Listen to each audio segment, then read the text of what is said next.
விஜயோட அரசியல எந்த ஒரு தலையீடும் இதுவரைக்கும் இல்லாமல் இருந்த எஸ்சிஎஸ்சி அவர்கள் இப்ப முதலா ஒரு விஷயம் சொல்லியிருக்காரு. காங்கிரஸ் கூட விஜய் சேர்ந்தாருன்னா காங்கிரஸ்க்கும் பலன் அளிக்கும். பையன் வீணா போயிடுவான்னு தெரிஞ்சு போச்சு. ஏன் கட்சி கதவை திறந்து வச்சு எல்லாரும் வாங்க, எல்லா விக்கிரவாண்டிலே சொல்லிட்டாரு. முதல் மாநாட்டிலேயே ஆட்சியிலும் பங்கு அதிகாரத்திலும் பங்குன்னு சொல்லிட்டு கூட்டணி கதவை திறந்து வச்சிருக்கேன், அதான் அர்த்தம். என் கூட எல்லாரும் வாங்கன்னு சொல்லி கூப்பிட்டாரு. ஒரு கட்சிகள் கூட பெயர் சொல்ற லெட்டர் பேட் கட்சி இருக்கும்ல, அந்த கட்சி கூட விஜய் நம்பி போக தயாரா இல்ல. அதுக்கு காரணம் விஜய் தான். ஆதவர்ஜினால ஒரு ஆள் இருக்காரு. இவர் பேச்சை கேட்கறதுக்கு 5 கோடி பேர் காத்துக்கிட்டு இருக்காங்களா. நாட்டை ஆளுகிற முதலமைச்சர் பேசுற பேச்சை கேட்கறதுக்கு 400 பேர் தான் இருக்கான்னு சொல்லலாம். பொய் சொல்ல தப்பு இல்ல. ஏக்கர் கணக்குல பேசுறதுன்னு சொல்லுவார்ல கவுண்டர் பண்ணி, அந்த மாதிரி 5 கோடி பேர் காத்துக்கிட்டு இருக்காங்கன்றாங்க.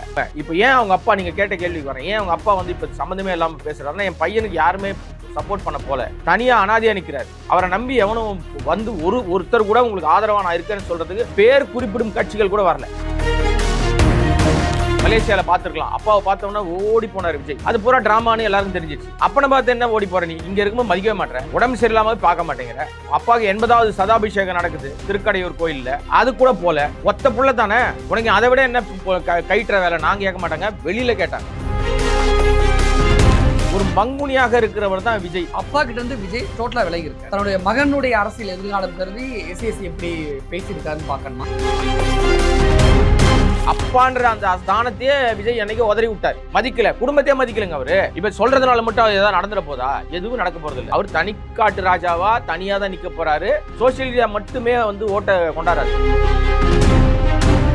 லேட்டஸ்ட் அப்டேட் சொல்றேன் நான், கேட்டுங்க. காலை ஏஞ்ச உடனே நமக்கு நாட்டு மக்களே அதிர்ச்சி அடைஞ்சிருக்காங்க. ஒரு சம்பவம் நடந்திருக்கு. மகாராஷ்டிரா துணை முதல்வர் விமான விபத்துல செத்து போயிட்டார். அவரோட சேர்ந்து ஒரு 4 பேர் செத்து போயிருக்காங்க. 2 விமானிகள், ஒரு பாதுகாப்பு அதிகாரி, ஒரு PA, ஆக மொத்தம் 5 பேர் வந்து உடல் கருகி செத்து போயிருக்காங்க.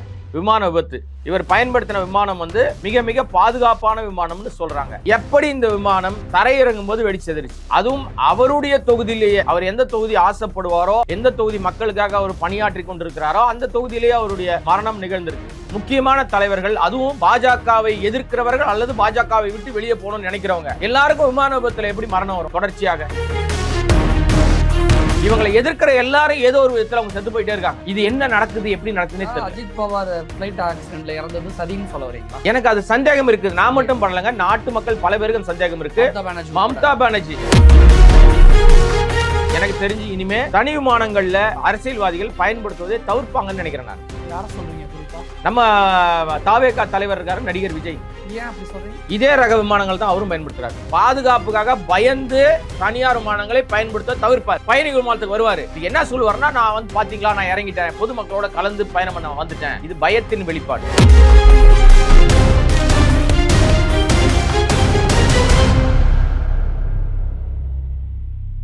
வணக்கம். இன்றைய நமது சிறப்பு விருந்தினர் அரசியல் விமர்சகர் கோடங்கி அவர்கள். வணக்கம். வணக்கம். விஜய் வந்து தன்னோட அப்பா கூட பேச்சுவார்த்தை இல்லாம பிரிஞ்சு விலகி இருக்காங்க அப்படின்னு ஒரு பேச்சு இருக்கு. இந்த தருணத்துல விஜயோட அரசியல எந்த ஒரு தலையீடும் இதுவரைக்கும் இல்லாமல் இருந்த எஸ்சிஎஸ்சி அவர்கள், எஸ் சந்திரசேகர் அவர்கள் இப்ப முதலா ஒரு விஷயம் சொல்லியிருக்காரு. காங்கிரஸ் கூட விஜய் சேர்ந்தாருன்னா காங்கிரஸுக்கும் பலன் அளிக்கும், விஜய்க்கும் பலனா இருக்கும், ஏன்னா ஆட்சியில பங்கு தராரு அப்படின்னு விஜயோடைய அரசியல் வருகைக்கு பிறகு விஜயோட அரசியல்ல அவருடைய தந்தை முதலா கருத்து தெரிவிச்சிருக்காரு. இதை எப்படி பாக்குறீங்க? பையன் வீணா போயிடுவான்னு தெரிஞ்சு போச்சு.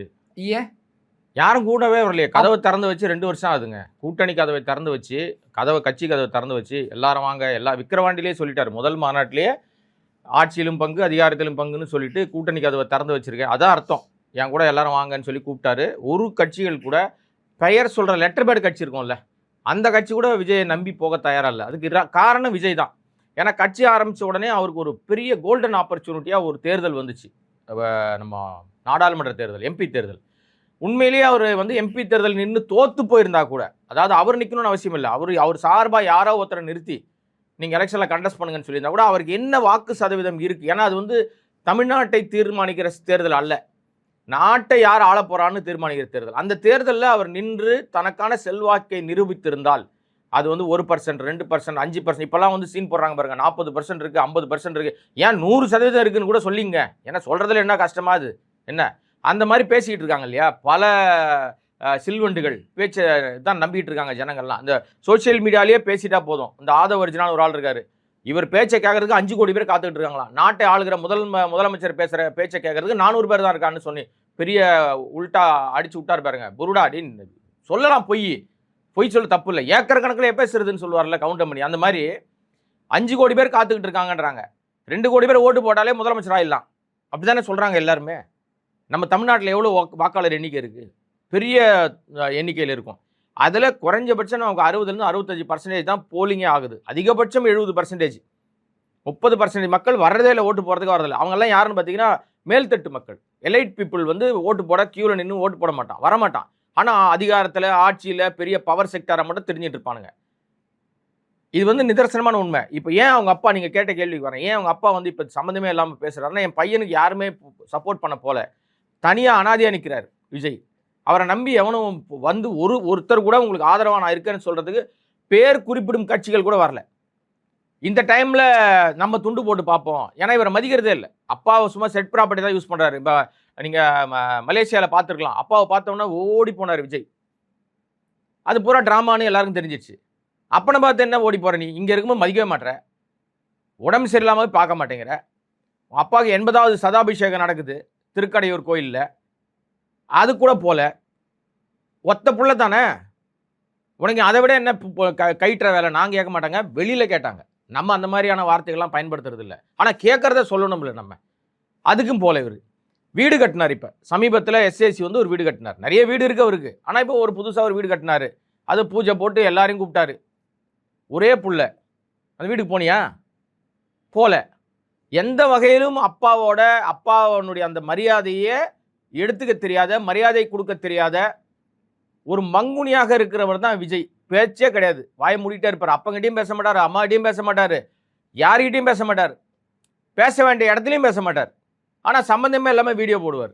அப்பா கிட்ட இருந்து விஜய் டோட்டலாக விலகி இருக்கார். தன்னுடைய மகனுடைய அரசியல் எதிர்காலம் கருதி எஸ்ஏசி எப்படி பேசியிருக்காருன்னு பார்க்கணுமா, அல்லது விஜயோட அரசியல அப்பா தலையிடுறாரு அப்படி பார்க்கணுமா? துண்டு போடுறாருங்க, தலையிடறதெல்லாம் கிடையாதுங்க. விஜய்க்கு ஆலோசனை சொல்றாரா அல்லது காங்கிரஸ்க்கு ஆலோசனை? ஒரு ஆணியம் கிடையாதுங்க. இவர் சொன்ன உடனே காங்கிரஸ் ராகுல் நேரா வந்து விஜயை கட்டி பிடிச்சிக்க போறாரா? அதெல்லாம் ஒன்றும் கிடையாது.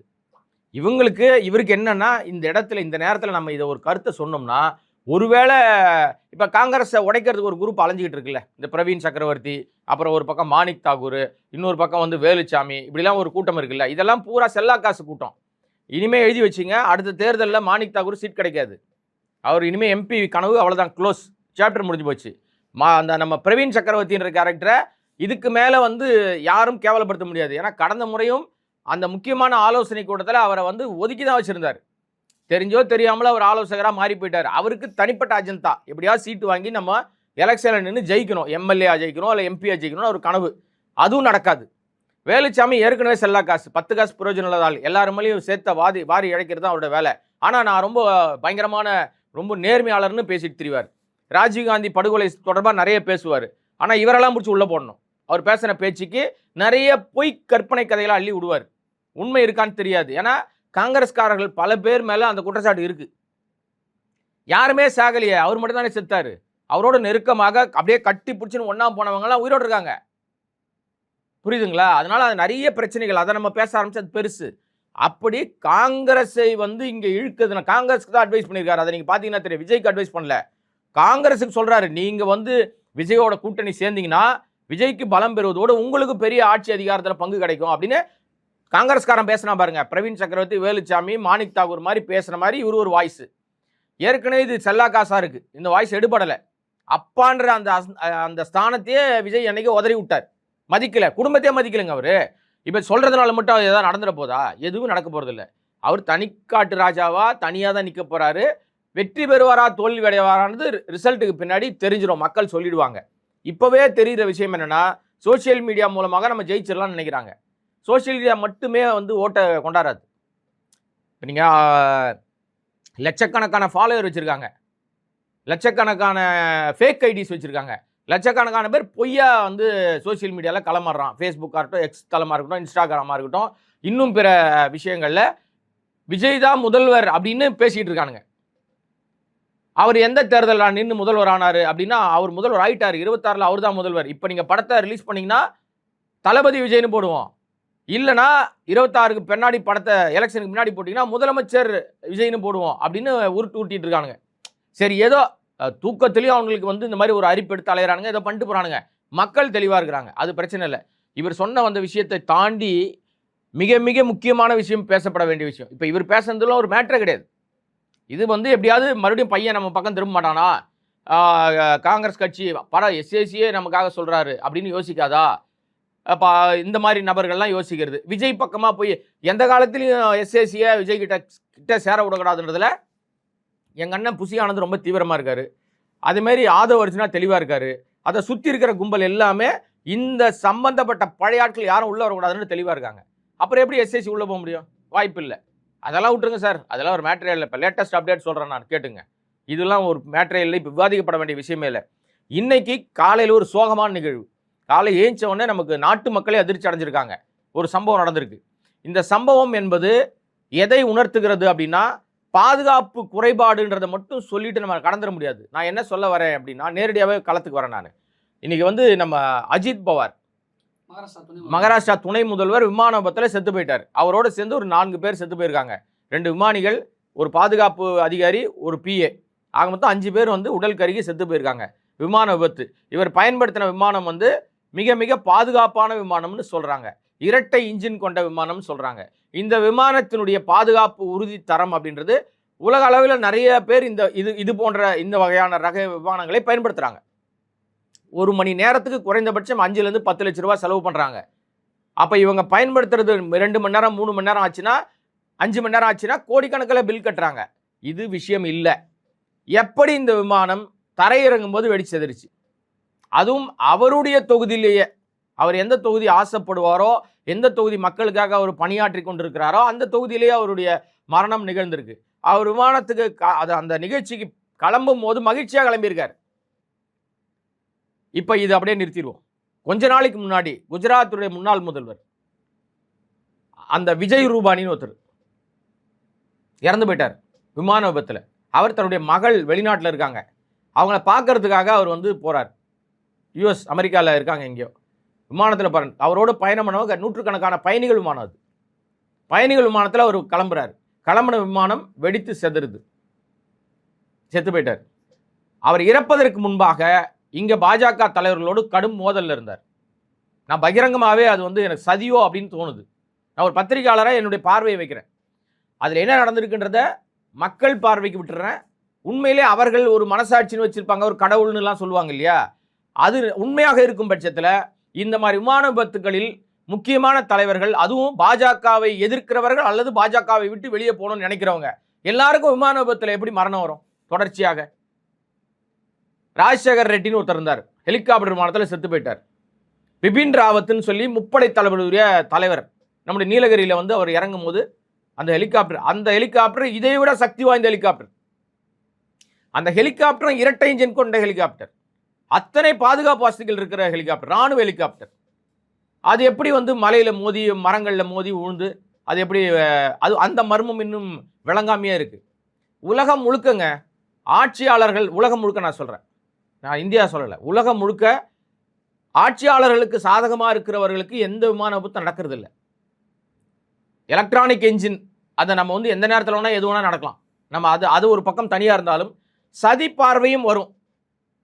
சதி கோட்பாடும் பார்வைக்கு வந்து கண்டிப்பாக மக்கள் பார்வைக்கு வரும். இவங்களை எதிர்க்கிற எல்லாரும் ஏதோ ஒரு விதத்தில் அவங்க செத்து போயிட்டே இருக்காங்க. இது என்ன நடக்குது, எப்படி நடக்குதுன்னே தெரியல. ஆனால் இவங்களும் நிறைய விமானங்களை பயன்படுத்துகிறாங்க. நம்ம அந்த கேள்விக்கு வரல. ஆட்சியாளர்களும் நிறைய விமானங்களை பயன்படுத்துகிறாங்க. ஆனால் இது எப்படி நடக்குது? எது வரைக்கும் ஏதாவது விமான விபத்தில் இந்த விமானம் இதனால் தான் இந்த மாதிரி ஃபெயிலியர் ஆச்சுன்னு ரிப்போர்ட் என்னைக்காவது வெளியில் வந்திருக்கா? இன்றைக்கு பேசுவாங்க, அதுக்கப்புறம் ஒரு 2 நாள் அதை பற்றி பேசுவாங்க, 3 நாள் பேசுவாங்க, 5 நாள் பேசுவாங்க. அஜித் பவார் ஃப்ளைட் ஆக்சிடென்ட்ல இறந்தது சதின்னு சொல்ல வரீங்களா? எனக்கு அது சந்தேகம் இருக்குது. நான் மட்டும் பண்ணலங்க, நாட்டு மக்கள் பல பேருக்கு சந்தேகம் இருக்கு. மம்தா பானர்ஜி, மேற்கு வங்கத்துடைய முதல்வர் மம்தா பானர்ஜி பகிரங்கமாகவே சொல்லிட்டாங்க, இதுல ஒரு பெரிய சதி ஒளிஞ்சிருக்கு, இதோடைய வந்து உண்மை கண்டறியணும். ஏன்னா ஒரு வாரத்துல சரத்பவாருடைய ஜாயின் பண்ற மாதிரி இருந்தது, பிரிஞ்சது மீண்டும் சார். நீங்க இந்த மகாராஷ்டிரா தேர்தலிலே சார் ஒரு பெரிய சிக்கல் ஒன்று ஓடிட்டு இருந்தது ரொம்ப காலமாகவே. அஜித் பவார் மீது 1000 கோடி ஊழல் சொன்னாங்க. அவர் இறந்து போயிட்டார், அதனால அதை பற்றி பேசக்கூடாதுன்னு சொல்லுவாங்க.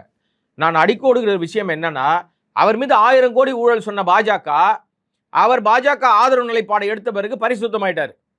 அவருக்கு மீண்டும் அந்த பதவி கொடுக்குறாங்க. சரத்பவார் கட்சியை பிடுங்கி இவர்கிட்ட கொடுக்குறாங்க. சித்தப்பா கிட்ட இருந்து கட்சியை பிடுங்கி இவர் தான் வச்சுக்கிறாரு. பரிசுத்தமாயிட்டாரு, சுத்தமாயிட்டாரு, நல்லவராயிட்டாரு, எப்படி அப்படின்னு எல்லாரும் கேள்வி கேட்டிருந்தாங்க.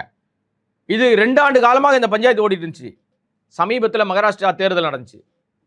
அது குறிப்பாக இந்த தேர்தல் நடந்துச்சு, அந்த மேயர் தேர்தல். அங்கே வந்து பார்த்தீங்கன்னா யாரும் எதிர்பார்க்காத ஒரு விஷயம் அங்கே நடந்துச்சு. அந்த தேர்தலின் போது தான் பல மாற்றங்களை வந்து மும்பையும் மகாராஷ்டிராவும் நிறைய மாற்றங்களை எடுத்துக்கிட்டாங்க. அப்போ தான் சண்டை போட்டு பிரிஞ்சுக்கிட்டு இருந்த 2 பேரும், சித்தப்பாவும் அஜித் பவாரும் ஒருத்தரை பேசிக்க ஆரம்பிச்சாங்க, புரிஞ்சுக்க ஆரம்பிச்சாங்க. அப்போதே எல்லாரும் வந்து மறுபடியும் இவர் வந்து மீண்டும் சரத்பவாரோடு இணைந்து விடுவார்னு ஒரு பேச்சு இருந்துச்சு.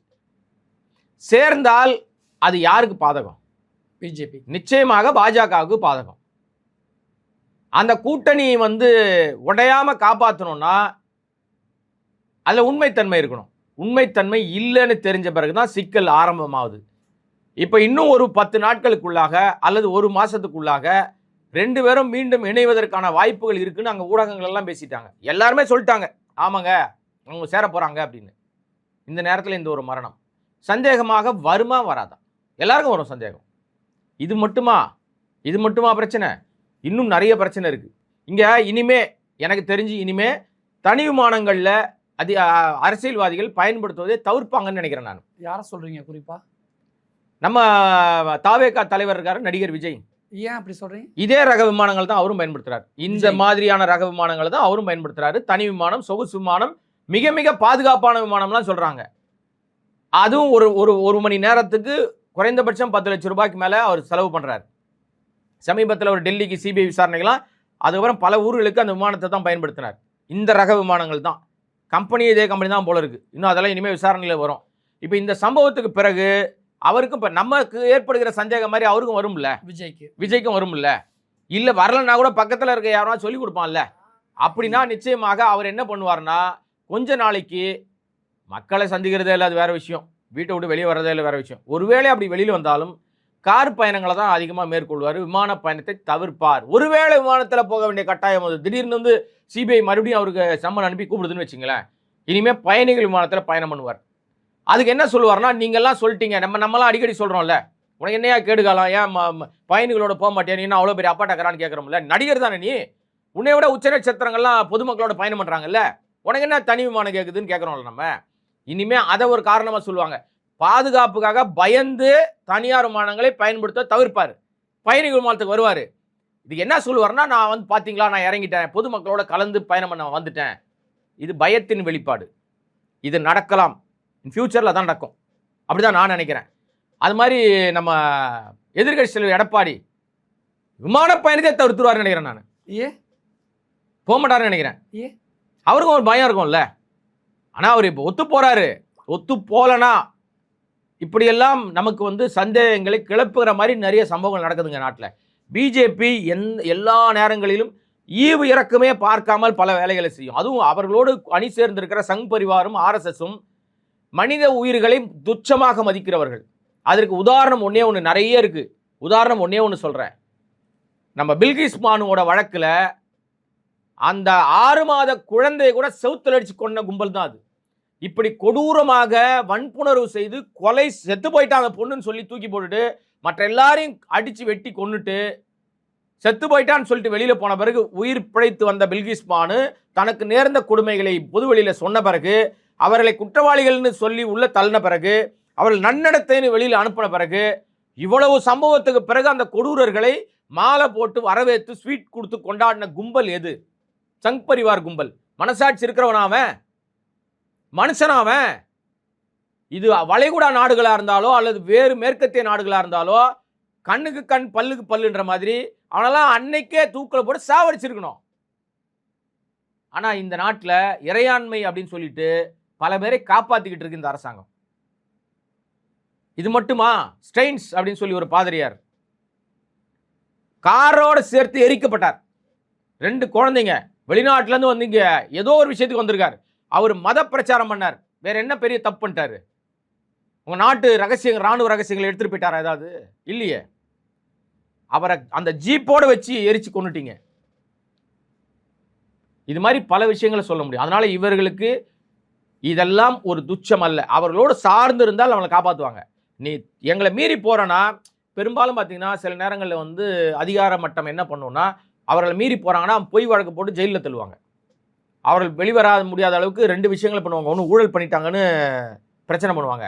அப்படி இல்லைன்னா வந்து என்ன பண்ணுவாங்கன்னா பெண் பிரச்சனையை பண்ணுவாங்க. அவர் வந்து தவறாக நடந்துக்கிட்டாரு, என்னை வந்து கையை பிடிச்சாரு காலை பிடிச்சாரு அப்படின்னு சொல்லி அந்த பெண் பிரச்சனையை பெண்கள் மீதான விஷயத்தில் மாட்டி விடுவாங்க. இந்த 2 தான் பண்ணுவாங்க அரசியல் கட்சி. இன்னைக்கு ஒரு படி அதிகமாக போயிட்டு அவர்கள் பயணம் பண்ணுகிற விமானங்கள்லாம் வெடிச்சு சதறுது, உயிரே எடுக்கிறாங்க. இதில் நிச்சயமாக ஒரு நீதி விசாரணை நடத்தப்படணும். ஆனால் இந்த ஆட்சியாளர்கிட்ட அது உண்மை தன்மை வெளிவருவதற்கு கஷ்டம். மகாராஷ்டிரா மக்கள் வந்து மிகுந்த வேதனையில் இருப்பாங்க இப்போ.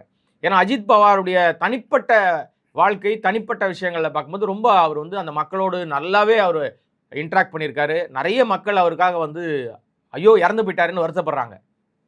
ஊழல் என்பது எல்லாரும் பண்ணுறாங்க சார், அது ஒரு விஷயமே இல்லை சார். அதை தாண்டி இங்கே பண்ணுற விஷயம் இருக்குல்ல அரசியலில். அரசியல் என்பது வித்தியாசமானது ஒன்று. அங்கே வந்து நான் கரெக்டாக இருக்கேன்னு யாருமே சொல்ல முடியாத அளவுக்கு தான் இருக்குது அரசியல்.